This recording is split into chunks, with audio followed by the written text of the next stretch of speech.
Cette semaine, à la Tournée des Champs, Benoît nage en plein bonheur au vignoble au Volet Noir.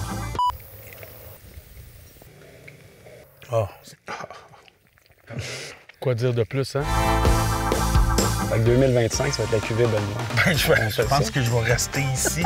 Je vais attendre pour l'année prochaine.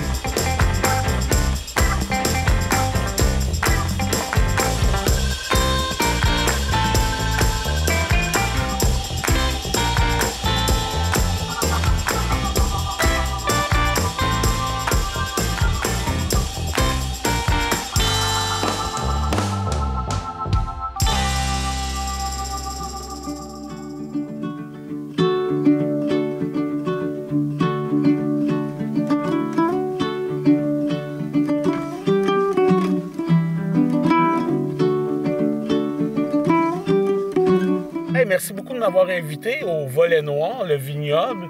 Guylaine, Yann, belle histoire en perspective. Belle. Belle, exactement, de mon ancienne vie chez Belle. Et toi, Guylaine? Urbaniste. Urbaniste. Puis là, vous avez eu une idée folle d'avoir un vignoble, de retourner à la terre. Comment ça? Qu'est-ce qui s'est passé? Ce que je raconte souvent, c'est que les deux, on est en voyage de noces au Portugal. En 2004, puis on est sur le bord du Douro. Il y a pire que ça dans la vie. Ouais. Hein. Puis on prend un verre de vin, les deux on se regarde, puis on fait OK. C'est là? Ouais. Ça se passe là? Puis là, le processus prend combien de temps? On revient de l'Espagne? Du Portugal? Du Portugal, exactement. Puis là, on regarde les vignobles. Comment ça se passe? On décide comment... Oui, exactement. Puis on voulait visiter des vignobles ici au Québec. OK. Ouais. Puis là, vous venez d'un autre ville? Vous avez déménagé dans la région? En fait, on était établi à La Chine, donc vraiment sur l'île de Montréal. Oui. On visite un vignoble. Moi, je suis sur MLS dans le temps, donc je regarde des propriétés à vendre. On ne regardait pas nécessairement pour un vignoble à vendre, mais vraiment une terre, parce qu'on avait des idées de ce qu'on voulait faire. On ne voulait pas arriver dans quelque chose qui nous aurait un peu guidés. On voulait une page blanche, vraiment. OK. Puis j'avais vu que c'était à vendre ici, puis en allant visiter un autre vignoble pas loin. Bien, en revenant, au lieu de prendre la grande route, on a pris des petits chemins de campagne. On est débarqué ici, on a vu que l'endroit était à vendre. Puis, donc 2007, oui, qu'on a acheté ici. Fait qu'il y avait déjà des vignes ou... Zéro. C'était une terre. En fait, il n'y avait rien. Là. Tu sais, tout ce qui est derrière nous, c'est nous qui l'avons construit. Les vignes, on les a plantées. Donc, c'était une terre qui était louée depuis 15 ans pour de la grande culture, donc du maïs pendant 15 ans. Ouais. Là, les projets, les futurs projets, on parle de vignes, on agrandit, là, on fait d'autres cépages. Parce que là, principalement, les cépages ici, c'est Frontenac? Frontenac blanc, Frontenac gris, Frontenac noir, en majorité, puis quelques vieux cépages là, de Prairie Star, qui est un cépage un peu méconnu, mais avec lequel on adore travailler. Mais tu sais, les projets, Guylaine, est-ce qu'on plante d'autres vignes? Je ne crois pas. Nous, on est deux. Hein? On est deux à travailler ici à temps plein. Deux pas d'employés. Pour tout s'occuper de ça? On a assez de vignes présentement pour nous deux. OK. On est bien occupés. Puis là, on décroche comment? À boire plus de vin ou... On décroche le 1er décembre. Oh, OK, le 1er décembre. Ça, je le dis tout le temps. Là, nous, on sort le 15 mars. On commence à tailler. Donc, du 15 mars au 1er décembre, là, on donne un bon coup. 1er décembre, je fais la blague, mais c'est vraiment une grosse part de vérité. Là, je m'assois à l'intérieur, on met 3 bûches dans le foyer, on prend 15 livres. OK. Ensuite, on va ressortir, mais on va perdre ça au printemps. Là. C'est clair. Parce que c'est beaucoup de travail. Là, vous avez combien de vignes exactement? 8 000. 8 000 à s'occuper. Oui. Là, les vendanges fin septembre? Toujours, oui. La dernière fin de semaine de septembre, habituellement. Évidemment, on n'est pas seulement deux. C'est là qu'on est très chanceux d'avoir des bons amis. On est entre 50 et 60 personnes qui viennent nous aider. En une journée, on fait environ le 2/3 du vignoble. OK.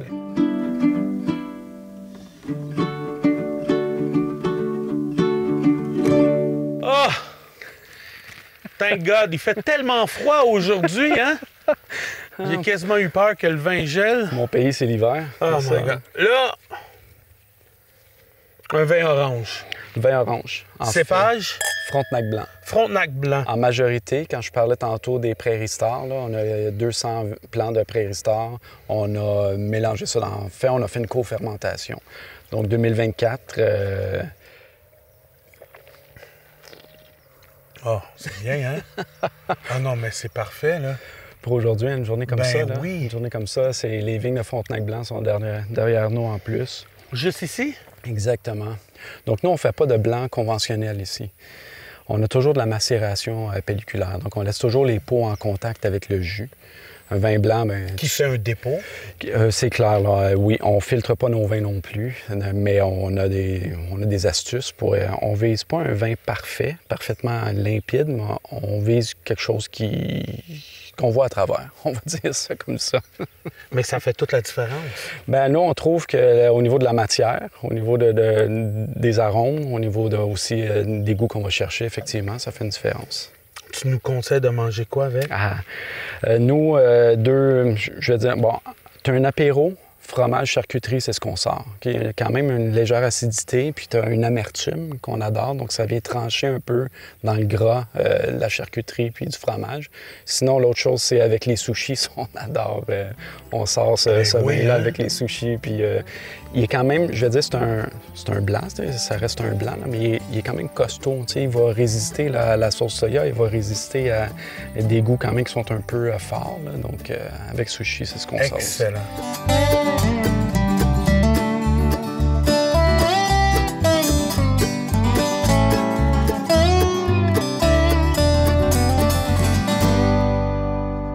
Ça, c'est le Frontenac.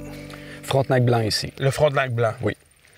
Donc, tu vois, il est vert. Là. Tous les raisins sont verts là, au début, évidemment. Lui, la pulpe va rester verte, mais vraiment, la peau va devenir un doré foncé. Puis, donc, tu vois, l'an dernier, c'est ce qu'on a récolté. On a fait un 4 jours de macération. Donc, la peau, en 4 jours, a donné cette couleur-là. Et le raisin est aussi doré que ça? Oui. Oui. Puis, évidemment, quand je parlais tantôt de botrytis, c'est que le raisin devient brun. Oui. Ça ressemble vraiment là, à une boîte là, de raisin sec. Là. Ça ressemblait, sur 70 c'était vraiment le type de raisin qu'on avait. Donc, c'est ce qu'on appelle le champignon, un peu de pourriture noble? Pourriture noble, exactement. Puis nous, ça fait 2 ans qu'on l'a. On le force pas. Il arrive pas. T'sais, vraiment, on intervient le moins possible. Le moins possible. Il n'y a aucun traitement qui se fait dans les vignes ici. Donc, on n'a pas une vendange 100% saine. Et on a des champignons qui attaquent les raisins, mais on trouve que quand le champignon attaque le raisin se défend. Donc, il va sécréter. Il y a une réaction. Il y a une réaction, puis nous, on trouve que les arômes sont un peu, concentrés encore plus. Donc, c'est sûr si on est capable de vivre avec une récolte 100% saine, on ne sera pas malheureux. Mais c'est pas la fin du monde si on a quelques baies qui sont attaquées par un champignon X. Là. Fait que si je comprends bien, Yann, tu t'adaptes à ta vigne et tu n'adaptes pas la vigne. Bien, tu sais, c'est la nature, hein. Puis quand on essaie de contrôler la nature, moi, je pense qu'on va toujours perdre tout le temps. Fait effectivement, on s'adapte, on goûte, on dit, bon, qu'est-ce qu'on va faire? Qu'est-ce qu'on va réussir à faire avec ça cette année? Là, je dis ça, mais en fait, c'est où est-ce que ça va nous amener? T'sais, on le met dans la cuve, on n'ajoute rien non plus. Donc, pas de sulfite, pas de levure commerciale. C'est les levures qui poussent qui sont directement sur la peau. Est-ce qu'ils vont devenir un peu plus gros? Je te dirais peut-être le tiers, mais c'est vraiment pas des raisins comme on trouve dans les supermarchés. Là. C'est vraiment des petits raisins là, comme ça. Donc non, ça va pas doubler, là, vraiment pas. Là, la prochaine étape, c'est vraiment qu'ils changent de couleur. Est-ce que tu dois comme un peu enlever les feuilles ou tu le laisses vraiment travailler? Non, on touche plus rien. Donc, touche plus rien. Ce qu'on fait au printemps... Sauf moi qui touche. Là, non, mais c'est correct, ça. Okay, là, tu viens de mettre tes levures, c'est parfait. Bien, c'est parfait. Peut-être que ça va être un meilleur millésime grâce à moi. Fait que 2025, ça va être la cuvée Benoît. Ben, je pense que je vais rester ici. Je vais attendre pour l'année prochaine. Mais tu parlais d'effeuillage. Nous, c'est quelque chose qu'on fait pas. OK. Puis... T'sais, ça, c'est chacun ses convictions aussi. Hein? Puis nous, moi, j'ai jamais vu un raisin... souvent, l'effeuillage qu'on passe à la pomme. Tu sais, la pomme, le côté exposé va être rouge, mais le côté qui est caché va rester vert. Mais un raisin, j'ai jamais vu un raisin qui va devenir mûr d'un côté. Puis moi, puis en tout cas, ce que des gens croient, c'est que c'est la photosynthèse qui vient faire mûrir la grappe. Donc, on n'enlève rien parce qu'en enlevant une feuille, qu'est-ce que la plante va faire? La plante va réagir. Là. C'est une blessure qu'elle a. Donc, si on enlève la feuille ici, tu vois, il y a un bourgeon à la base. Si j'enlève la feuille, ça se peut très bien que le bourgeon sorte. Mais ça, c'est notre bourgeon qu'on aimerait garder pour l'an prochain. Pour que lui... Donc, c'est ça. On y touche plus. Donc, nous, on fait la taille au printemps. On sort environ 15 mars, on taille manuellement les 8000 vignes. Puis ensuite, on ne lui touche plus. La seule chose qu'on fait, le gros travail l'été, là, c'est de les remonter. Donc, on ne veut pas qu'ils se couchent par terre. Donc, on les monte dans les fils, le relevage qu'on appelle. Puis je vois que tu fais pas un gros nettoyage au sol. On tu veut laisses pas. ça comme ça. On veut pas, mais non. Tu laisses... Tu sais, la notion de terroir. Oui. Ça, nous, ici, on n'a pas un terroir, là, on va se le dire. Là. On a un terrain sur lequel on force la vigne parce qu'on est argileux, mais très argileux, avec une nappe phréatique qui était élevée. Donc, tout ce que la vigne déteste. Fait que souvent, si on avait été intelligent ou si on avait voulu faire de l'argent, on aurait fait des paniers bio. Là. Ici, ça aurait poussé, là. Mais la vigne déteste ça. Donc, on a fait drainer pour être sûr que la vigne puisse avoir des conditions quand même où elle peut pousser. Puis c'est ça. Donc, l'herbe nous aide à pomper l'eau. Puis l'herbe apporte, tu sais, si on marche, là, on va sentir. On va sentir comme ça. C'est la verge d'or juste à côté de toi, là, qui fait la belle feuille. C'est ici jaune, oui. Oui, exact. Ça, quand on l'écrase, on a une odeur que nous, on retrouve, tu sais, dans le vin. Oui, exact. Donc, on ne dit pas qu'on a un terroir, mais on est en train de développer un goût de l'endroit, tu sais, des arômes de l'endroit. Mais c'est ça qui est merveilleux. Puis ça, si je goûte le raisin, à ce moment-là, le raisin, il est très acide. Présentement, il est très acide. Il y a une peau très, très épaisse. Ça sera pas le fun. On le sent, c'est ferme. Ouais. Puis là, de plus en plus, dans la saison, il va devenir de plus en plus sucré à l'intérieur. Exact. Donc, le taux de sucre augmente. Le taux de sucre se mesure en degrés Brix. Et ce qu'on faisait au début, c'est qu'on se fiait sur le degré Brix pour déterminer les vendanges. OK. Donc, le taux de sucre, rendu à un certain point, on savait qu'on allait atteindre, mettons, 12 degrés d'alcool. Puis là, tu voyais si c'était le temps pour récolter. On faisait ça. Puis finalement, les vins, on n'était pas satisfaits. Jusqu'à ce que je retrouve des vieux écrits de 1999. Tu sais, sur Internet, on trouve tout par rapport au Frontenac, justement. Oui. Parce que le Frontenac, c'est un cépage qui a été développé à l'Université du Minnesota. OK. Puis eux, ce qu'ils disaient par rapport au Frontenac noir, qui est le premier raisin qu'ils ont développé, là, de la série Frontenac, il fallait attendre qu'il commence à flétrir. Donc, pour aller chercher les sucres. Donc quand j'ai lu ça, j'ai compris qu'on récolte trop tôt. Donc c'est pour ça qu'on fait du jus de citron versus faire du jus équilibré. Ouais, tu sais.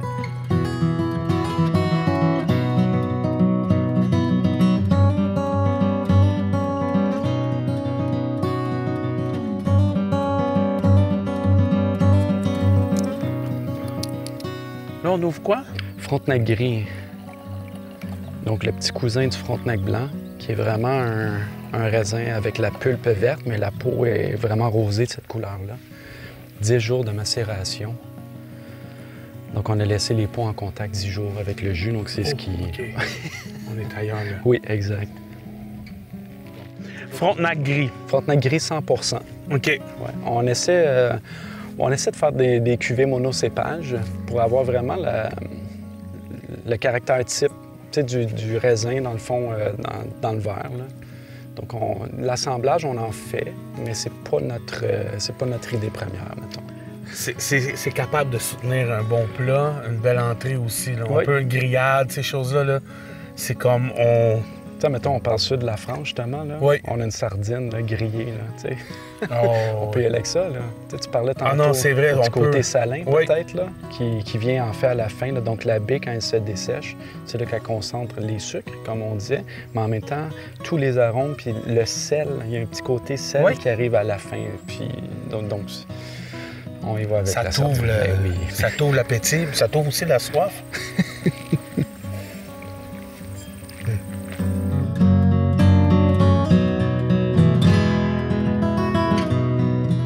Pourquoi t'appelais ça les volets noirs? Au volet noir, donc quand on est déménagé, la maison avait besoin de beaucoup d'amour.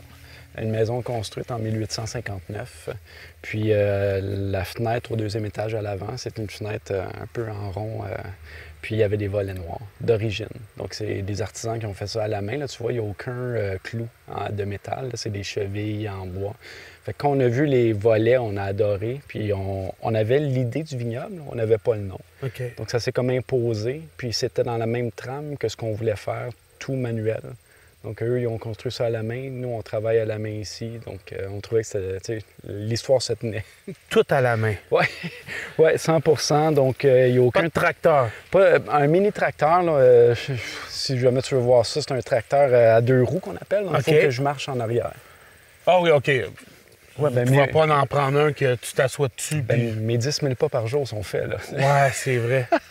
C'est la différence entre toi et moi. Toi, t'es shapé comme un dieu, puis moi, ben, je suis shapé. C'est tout. Hein?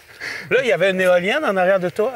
En arrière des caméramans, il y a l'air d'avoir eu une éolienne. Il y a beaucoup de gens qui Le mot du jour, éolienne.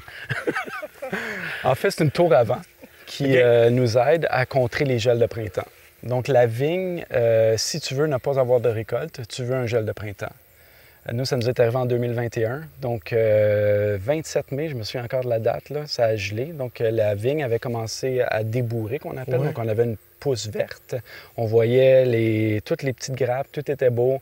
27 mai, on tombe à -2 la nuit, on perd 100 de la récolte. Ah, non. Ouais, OK. donc là, on est pendant, je vais te dire, pendant 2-3 jours, on est en petite boule dans le coin. Hein? On pleure un peu.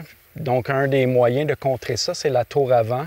Donc, le haut de la pale, c'est vraiment, moi je dis souvent, c'est un hélicoptère planté dans le champ. Là. Parfait. Puis elle envoie de la chaleur dans les vignes. En fait, elle prend la chaleur parce que le haut de la pale est environ à 40 pieds. Puis s'il fait 0 au sol, juste rendu à 4 pieds, il fait déjà 2 degrés. Donc, quand on monte à 40 pieds, on est rendu à 12-14 degrés. Donc, elle, ce qu'elle fait, c'est un brassage d'air. Puis là, on a une légère brise aujourd'hui, là. Mais quand ça part, moi, je suis... Légère brise. Non, On a 45 degrés. Peut-être que je suis habitué de travailler Pour dehors. la femme. Ouais, Pour la femme. Effectivement, mais en même temps, ça nous ferait une piscine à vagues. Ouais, pas loin. ouais. Mais sérieusement, là, je suis à l'autre bout, qui était peut-être à 600 pieds, là, si on compte. Là. Je ressens un coup de 40 km/h. OK. Alors, c'est énorme, ça fait du bruit. Donc, on s'est excusé aux voisins. Mais les voisins ici, c'est tous des agriculteurs. Donc, ils nous ont dit, si ça te permet de sauver ta récolte, Ben oui. aucun problème. Ben oui, ils comprennent aucun... ça. Hein? Oui, on a vraiment un super voisinage.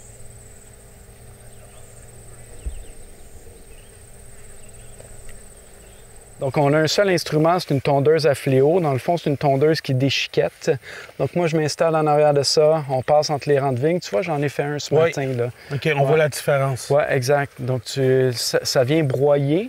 Puis, tu sais, quand je parlais tantôt de carbone, c'est que les vignes, nous, dans notre logique, la vigne pousse à l'origine dans la forêt. Elle s'accroche à un arbre pour grimper. Si tu veux aller aux champignons, tu vas aller où? Dans la forêt. Donc, on veut recréer un sol forestier, mais en plaine. Mais un sol forestier, c'est créé par toutes les branches, les feuilles qui tombent à l'automne. Mais ici, bien, je pense qu'on le voit aujourd'hui, il n'y a pas trop d'ombre dans le champ. Il n'y a pas trop d'arbres. Là. Donc, nous, notre façon de recréer le carbone, c'est de faucher le moins souvent possible, mais quand on fauche, ça vient nous ajouter vraiment une matière brune au sol. Quand tu vas revenir pour les vendanges, là, fin septembre, là, on a des gros champignons d'environ, gros comme une assiette. Là, ils appellent ça des sponge balls. C'est vraiment, moi j'appelle ça des vestes de loup. Là, ça fait, tu pèses dessus. Puis... Donc on a des grosses choses, là, ça a 30 cm là, de circonférence. C'est énorme. Donc on sait on s'en va vers ce qu'on veut vraiment établir, là, un sol forestier ici, là, avec les champignons, avec... Puis ça, tu fais ça combien de fois l'été? Ça dépend. Ça dépend de... Ici, on est un laboratoire à ciel ouvert. Donc l'an dernier, on l'a fait une fois, juste avant d'installer les filets pour bien travailler. Cette année, on est rendu à là, c'est la 3e fois, un rang sur 2. Okay. Parce que je veux quand même garder la biodiversité. Donc, un rang sur 2, ça fait la 3e fois que je passe. Donc, je suis déjà passé 2 fois. Mais le reste, là, c'est quand même très, très haut. Là, tu vois. Les gens appellent ça de la mauvaise herbe, mais moi, j'appelle ça une flore alliée parce qu'ils viennent nous aider à développer les goûts puis à développer notre système, en fait.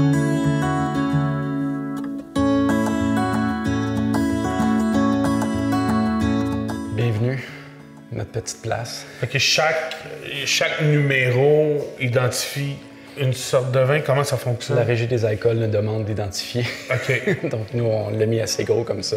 OK, parfait. Puis effectivement, l'autre chose aussi, c'est quand on commence à prendre les vins d'une cuve à l'autre. Oui. C'est le fun de noter que le Frontenac blanc était dans la 3, il est rendu dans la 1, il est rendu... Pourquoi qu'on les change de place? Excellente question. Je t'ai dit tantôt qu'on filtre pas nos vins. OK. Donc, nous, ce qu'on fait, tu vois, on a à peu près un pouce de jus en bas de la valve. Donc, les dépôts s'en vont au fond. Donc, admettons qu'on a le Frontenac blanc ici. Les dépôts sont au fond. On a une cuve de libre, donc on prend le jus, on envoie ça dans la cuve qui est libre. Sans les dépôts? Les dépôts, on envoie ça effectivement au compost. On attend 2 semaines. On revient, on prend le jus, on ramène ça dans la cuve qui est libre.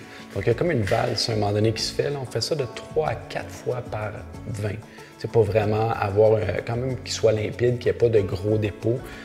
Nous, les dépôts, il va toujours en avoir parce on fait de la macération pelliculaire. Donc, les pots amènent des dépôts, veut pas, là, quand ils sont en contact avec le jus. Puis, on les filtre pas parce qu'on veut pas enlever tout ce qui est polyphénol, tout ce qui est antioxydant. Là, on veut garder ça dans nos vins. Il faut vivre jusqu'à 140 ans parce qu'on a plein de choses à essayer. Oui, c'est ça. Fait que plus tu le gardes le plus naturel possible, plus tu vieillis. Ouais. Exactement, là, on parle que tu as peut-être 90 ans là, présentement. OK. Fait que, alors, tu fais vraiment comme le filtrage naturel en échangeant les jus de cuve, oui. Comme ça. Oui. Quand tu fais un vin, est-ce que toutes tes cuves, c'est le même cépage ou tu vas faire comme la 3, ça va être ton Frontenac gris? Oui, exact. Donc, quand on essaie de vinifier séparément, sauf si on a une idée un peu farfelue, parce qu'on a déjà fait de la co-fermentation, comme quand on a goûté l'orange tantôt. Oui. C'était une co-fermentation de Prairie Star et de Frontenac blanc, ce qui est non recommandé. Tout le monde dit qu'il ne faut pas faire ça, il faut faire un assemblage quand les vins sont complets. Nous, on fait de la co-fermentation, donc on les met les deux ensemble, puis on y va, mais on essaie autant que possible de mettre, Frontenac gris ici, Frontenac blanc dans un autre, puis effectivement. Là, tu joues. Mais là, tu me parlais que tu essayais, essai-erreur, mais là, tu nous parlais que tu avais un nouveau produit cette année.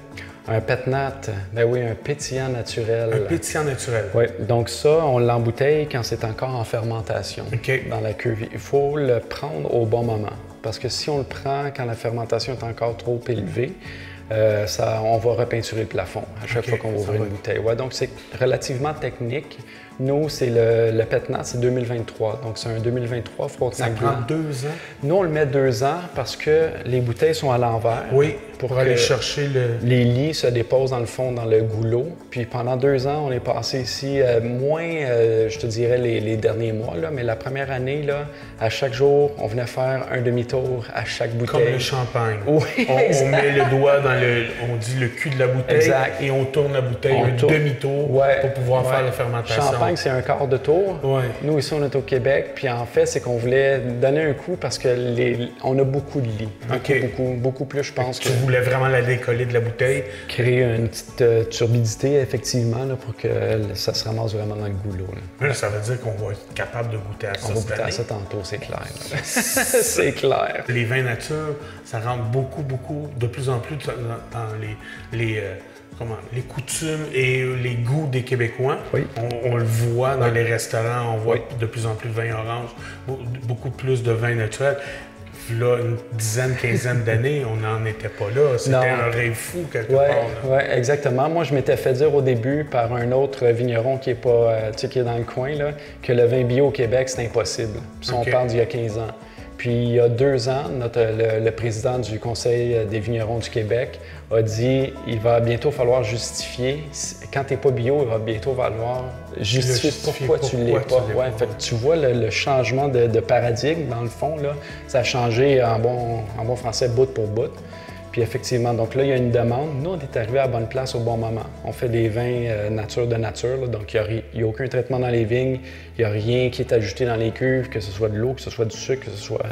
Il n'y a rien. C'est du raisin qu'on met dedans, puis ensuite, on voit où est-ce qu'il nous amène. Puis dans le fond, là, qu'est-ce que je contrôle là, avec Guylaine? C'est quand est-ce qu'on récolte, quand est-ce qu'on presse. Puis à la limite, quand est-ce qu'on embouteille, bien c'est la fermentation qui nous le dit, mais on peut un peu dire, OK, on va l'embouteiller au mois de juin, peu importe. Qu'est-ce que tu penses?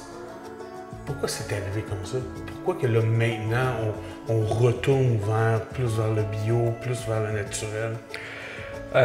Au niveau de la santé, tu sais, veux pas, là, je pense que les gens sont plus... les intolérances au sulfite, on en entend parler là, beaucoup. Mais c'est pas nécessairement à cause du vin, c'est que des sulfites, on en retrouve dans tous les aliments.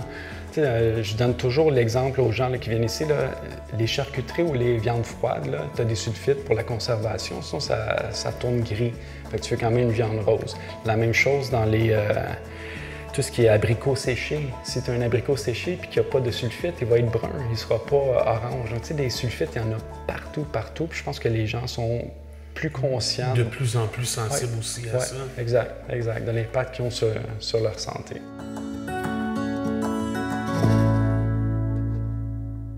Là, on est dans le pet nat. Yes! OK, pétillant naturel. Naturel. Que tu fais ici. Ça a pris 2 ans pour le faire? Oui. Tu as travaillé fort. Oui. Là, t'as pas un limonadier commun, là. C'est quoi ça? Limonadier exprès qu'on dégorge. Donc, quand j'expliquais tantôt que la bouteille est à l'envers, qu'on Oui. met en bouteille, on fait geler le col. Donc, Oui. on fait geler les sédiments. Puis ensuite, on prend la bouteille. Puis tu vois, il y a toujours une bulle d'air. Hein? Oui. Donc, j'installe mon limonadier. Je le ferai pas parce qu'on va arroser la caméra. Donc, si je le fais. Si je te donne de l'argent, on le fait-tu? Non, sérieux. Donc, on a la bulle, puis c'est Oui. vraiment une question de timing. Donc, je m'installe habituellement, je m'accroche, puis quand la bulle arrive à l'épaule de la bouteille, Oui. c'est là que j'ouvre, puis tout est expulsé. Tu sais, la pression des bulles font que ça s'expulse. Je pourrais le faire avec un limonadier régulier. Oui. Une bouteille sur 2, je les manquerais. OK. C'est clair. Ça s'accroche, puis ça ouvre. Et là, à ce moment-là, le manque qu'il fait, c'est que tu prends la 12e bouteille de la caisse. C'est comment ça fonctionne? On pourrait faire ça. Oui. Nous, ce qu'on fait, c'est qu'on a pris un vin de 2023. OK. Donc, on appelle ça une liqueur de remplissage. Là. Donc, on vient effectivement remettre ça à 750 ml là, OK. avec un vin. Donc, on a repris Frontenac Blanc 2023 qu'on a mis à l'intérieur. On goûte à ça? Oui. Oh, tu je l'ai eu. Et voilà. Donc, on a entendu la différence entre un mousseux et un pétillant naturel. C'est que pétillant naturel, moi, je dis toujours, c'est un peu comme une bière. Oui. Attends-toi pas à un bouchon qui part, là. C'est vraiment une bulle. Il y a moins de bulles que dans un mousseux. Puis les bulles sont fines. Oui. Oui. Oui, on essaie. On essaie. Plus on l'élève sur le lit longtemps, donc c'est pour ça qu'on l'a laissé 2 ans, la bulle va devenir de plus en plus fine, effectivement. Puis on va développer les arômes. Donc je te sers ça, mon cher. La couleur, hein? Ouais. Macération encore une fois. Hein? Benoît, vraiment? Hey, un plaisir, hein? Là, vendange, fin septembre, Pas le choix. tu m'appelles? Puis en plus, il fait beaucoup moins chaud Ah qu'aujourd'hui. oui, je te ça, garantis. c'est sûr. Ça, c'est sûr. Mais ça nous permet de boire un peu plus. Effectivement.